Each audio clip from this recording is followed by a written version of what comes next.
Le lendemain, nous nous rendons dans son atelier-boutique à Ramat Gan, la proche banlieue de Tel Aviv. Dans les années 80, après 2 ans d'armée, cette ancienne étudiante en design commence à créer.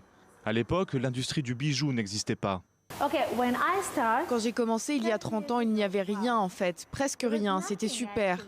Je me souviens qu'il m'arrivait d'acheter des boucles d'oreilles et de les démonter puis de les combiner moi-même.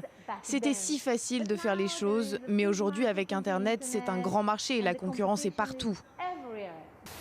S'il vous plaît, venez. Donc, comme vous pouvez le voir, on essaye de trouver la bonne formule. On essaye de trouver les bonnes combinaisons avec les bonnes proportions, la bonne couleur et ce n'est pas si facile. Vous avez besoin de travailler et d'essayer parfois pendant des jours et un jour ça vient. C'est ça, c'est ce que nous voulons. Anat travaille avec 6 ou 7 employés, la plupart d'origine russe. Pour créer un bijou original, il faut des composants nouveaux, particuliers, des assemblages inédits. Les techniques innovantes et précises sont les gages d'un travail réussi et recherché. Vous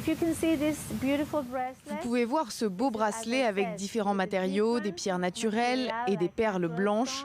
C'est la technique qui l'a rendu si spécial. Si Israël n'est pas leader dans les bijoux, c'est un marché émergent qui progresse. Une réussite qui s'explique selon Anat.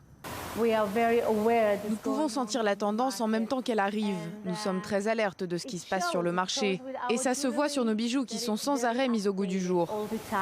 Israël, passerelle entre l'Europe et l'Asie, est à la croisée des chemins entre inspiration et débouchés commerciaux. Anat s'envole d'ailleurs cette semaine vers la Chine pour un nouveau salon. Ouais, la Chine, grand marché